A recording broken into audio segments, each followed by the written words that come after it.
Bonjour, bienvenue dans cette vidéo. Aujourd'hui sur Blender 2.8, nous allons voir enfin les petites différences qu'il y a avec la version stable de Blender 2.8. Donc sans plus attendre, regardons cela ensemble. Alors ici, lorsque vous tapez blender.org, évidemment, vous retombez dessus. Là, je vous montre rapidement comment récupérer la version, mais bon, je vous expliquerai pas cela en détail, hein. Ici, vous voyez maintenant, si on clique sur Download, on a maintenant la version 2.8 qui apparaît directement. Avant, elle était marquée expérimentale. Pour ceux qui veulent installer Blender, vous avez différentes façons. Vous pouvez ici, vous voyez, c'est marqué Linux, alors soit 32 bits, soit 64 bits, cela dépendra de votre processeur. Vous avez pareil pour Mac, donc la Mac c'est directement 64 bits, et pour Windows vous avez 32 ou, alors vous voyez ici il y a marqué 32 bits en .zip, installeur, 64 bits installeur. Alors je pense que ça dépend de votre version simplement de système. Moi comme je suis sur Mac, bon, je vous laisserai regarder à ce niveau-là. Quoi qu'il en soit, ce qui vous intéresse, c'est de pouvoir récupérer celle-ci. Alors là aussi, si vous ne connaissez pas et si vous découvrez ma vidéo, on va dire Blender 2.8, regardez un petit peu, je vous explique pas mal de choses très intéressantes. Vous voyez, c'est bien expliqué, bien foutu, bien compartimenté. C'est assez intéressant à ce niveau-là. Regardons maintenant la version 2.8. Donc là, vous pouvez vous apercevoir qu'on est maintenant à la version 2.80.75 qui est celle qui est stable. Si je vais ici au niveau de Splash Screen, vous voyez, c'est marqué ici. On est bien en version stable. Maintenant, il n'y a plus de RC1, RC2, RC3. On est vraiment en version stable. Donc normalement, beaucoup moins de bugs. Ou même plus du tout. En tout cas, j'en ai pas eu pour l'instant.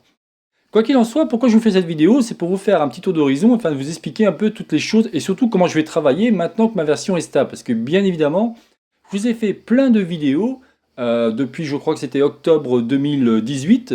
Mais évidemment, cette version était en bêta et ainsi de suite. Donc il y avait plein de changements, plein d'évolutions qui ont fait que beaucoup de personnes m'ont posé des questions, par exemple quand je parlais d'anciennes vidéos, à savoir là je comprends pas, je trouve pas cette information et ainsi de suite. Donc je vais vous faire un petit tour du propriétaire afin de vous montrer tout ce qui change. Par exemple, si vous cliquez ici avec le bouton gauche de votre souris, vous voyez c'est la section normale, vous allez pouvoir sélectionner un élément. Le fameux bouton ou la fameuse touche W qui était le menu spécial, c'est maintenant tout simplement le menu droit, enfin le bouton droit pardon de votre souris. Vous voyez, on a ici énergie, radius et différentes choses. Si je clique ici, on aura évidemment un menu qui va évoluer en fonction de ce que vous allez cliquer. C'est tout à fait normal. Là aussi, si je me mets en mode édition, donc touche tabulation, vous aurez aussi différentes choses très intéressantes. Vous retrouvez vraiment pas mal de choses intéressantes, comme là, bon, le loop tools c'est autre chose, mais vous voyez, on a pas mal de trucs assez intéressants qui vont vous permettre d'aller assez vite pour retrouver une information. Avant, c'était dans des icônes, dans le 219 par exemple, c'était dans des icônes, c'était assez pénible. Autre chose très intéressante, je vous ai fait un cours récemment, là je vous montre la petite vignette au-dessus. Vous avez, vous voyez, cette origine. Cette origine, je vous ai fait un petit cours pour vous expliquer comment celui-ci fonctionnait.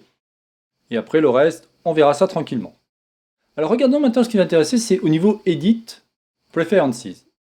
Ici, en fin de compte, vous allez avoir pas mal de choses qui va vous permettre de mieux comprendre ce qu'il en est. Alors ici, dans l'interface, beaucoup de personnes me posaient des questions à savoir comment je fais pour mettre mon Blender en français. Ben maintenant, c'est dans l'onglet Interface. Et ici, vous voyez, si vous cochez sur Translation, vous aurez automatiquement la sélection de votre langue ici, et vous cliquez sur Tooltips. Alors moi, dans mon cas, je ne vais pas vous expliquer comment mettre l'interface en français, il suffit de cliquer ici, hein, et automatiquement celle-ci se met en français, parce que tout simplement, j'ai remarqué que toutes les vidéos que vous recherchez sur internet ou les mots-clés, c'est souvent en anglais. Alors autant vous habituer à ça, je fais en sorte très souvent de traduire les mots, mais surtout l'intérêt de Tooltips, vous voyez, si je vais dans n'importe quel endroit, je vais cliquer ici, si on regarde l'infobulle, il me met objet parent. Bon là, c'est pas un bon exemple, on va prendre autre chose. Voyez, c'est marqué nom unique de bloc de données ID. Donc ça montre bien qu'à chaque fois, effectivement, vous avez le mot en anglais, mais vous avez quand même la traduction en français, ce qui est très intéressant. Donc là, je reviens à ma préférence et je vais faire en sorte de l'agrandir un peu. Donc ici, on a vu pour la traduction, c'est-à-dire pour avoir votre interface en français. Super. Alors ici, vous avez des thèmes, rien d'extraordinaire. Le viewport, vous allez pouvoir modifier les choses si vous voulez, mais c'est pas ça que je voulais. C'est pas là que je voulais en venir. C'est ici en fin de compte. Ici, moi, par défaut, si vous voulez, j'ai cliqué sur Select All Toggle. J'ai laissé évidemment ma section à gauche. Et ici, pour l'instant, j'ai rien touché d'autre. Oui, et la barre d'espace, c'est Search. Je vous montre. Pardon. J'ai oublié de vous expliquer quelque chose de très important. Grosse évolution, et ça c'est génial. Très souvent, chaque fois que vous faisiez une évolution au niveau de la préférence, il fallait cliquer sur Save User Setting. Là, si vous cliquez ici, vous allez vous apercevoir que vous avez l'autosave préférence de cocher. Ça sous-entend simplement que dès que vous allez cocher quelque chose, automatiquement celui-ci est enregistré. Comme je vous disais, quand on clique sur un élément, bouton gauche, pas de problème, je peux. Si j'appuie sur ma barre d'espace, je vais avoir le menu Search. Quand on clique sur A, vous allez désélectionner tout. Si je clique encore une fois sur A, vous allez sélectionner tout. Si ici, par hasard, dans Edit Preferences, vous n'avez pas coché, vous voyez, vous avez ici, vous n'avez pas coché ça, il faudra faire soit Alt A, soit double A. Regardez, je fais ça, je quitte. Si j'appuie sur A une fois, il ne se passe rien. Deux fois, il se passe quelque chose. Vous voyez? Une fois. À chaque fois, il faut appuyer deux fois. Alors là, je ne vous ai pas mis le petit menu, le petit add-on au cas où pour vous montrer ça. On va l'activer, on va le laisser à gauche, je vous montre. Une fois, je sélectionne, je clique encore une fois, il ne se passe rien. Si je fais deux fois rapidement, j'ai pas trouvé ça terrible. J'ai trouvé que c'était plus intéressant d'utiliser le fameux Select All Toggle. Tout simplement. Si je continue, pour d'autres petites remarques que j'ai eues, par exemple ici, vous apercevez que avant, dans mes précédentes vidéos, parce que je ne vais pas refaire toutes les vidéos, bien évidemment, hein, il y a très peu de choses qui ont changé au niveau de ce que je vous ai expliqué, puisque c'était des vidéos de base. Mais par contre, j'ai remarqué des choses très intéressantes. Si ici je clique là, je me mets en mode édition, on va prendre par exemple ici le extrude. Avant ici, vous aviez plein d'informations intéressantes. Elles n'y sont plus. Pourquoi? Parce qu'en fin de compte, elles apparaissent ici au niveau du, on appelle ça le workspace. Le workspace, en fin de compte, va vous donner pas mal d'options intéressantes. Vous voyez, je vais prendre par exemple Inset, et là vous allez voir différentes options. Ces options-là, pardon, avant apparaissaient ici. Là, je vous encadre, je vous montre bien avec une grosse flèche. Elles apparaissaient ici. Donc des fois, dans mes vidéos, donc mes anciennes vidéos, vous retrouverez un menu qui va se déplacer. Par exemple, vous voyez, ce menu-là, avec ça, d'un seul coup peut se retrouver en bas ou en haut. Ça, c'est pas trop grave, mais des fois, il disparaît. C'est pas qu'il disparaît, c'est tout simplement que celui-ci a été, on va dire, iconisé ou a été mis surtout au niveau du workspace. Parce que le workspace, si vous voulez, c'est qu'à chaque fois que vous allez sélectionner un élément ou une option, vous voyez ici, on a pas mal de choses intéressantes. Vous le retrouvez ici, bien évidemment, mais c'était vraiment ça que je voulais vous expliquer.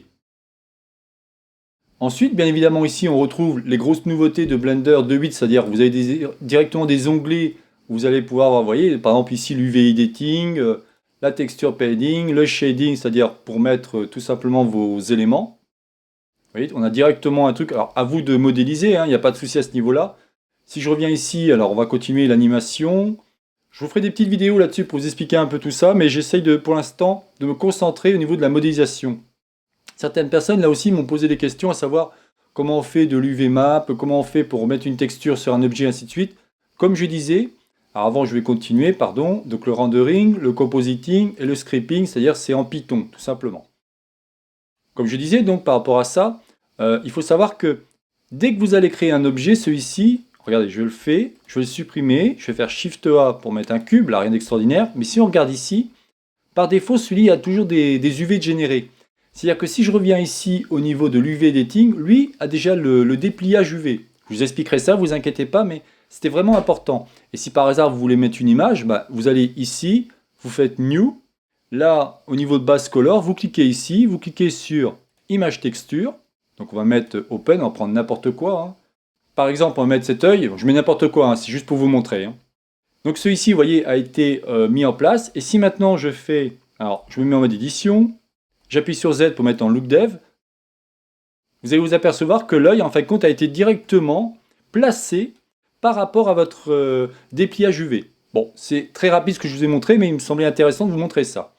Alors ici, je vais faire en sorte de me remettre en mode Layout, et voilà. Donc là, si je reviens ici en Rendering, par exemple, donc là aussi, vous avez deux modes. Hein. Sur Blender 2.8, vous avez deux modes. Vous avez le mode, on va dire, Heavy, en mode de rendu, et le mode Cycle. Là aussi, de temps en temps, je pense que je me consacrerai beaucoup plus sur le mode Heavy que sur le mode Cycle, parce que c'est le dernier moteur de rendu, tout simplement.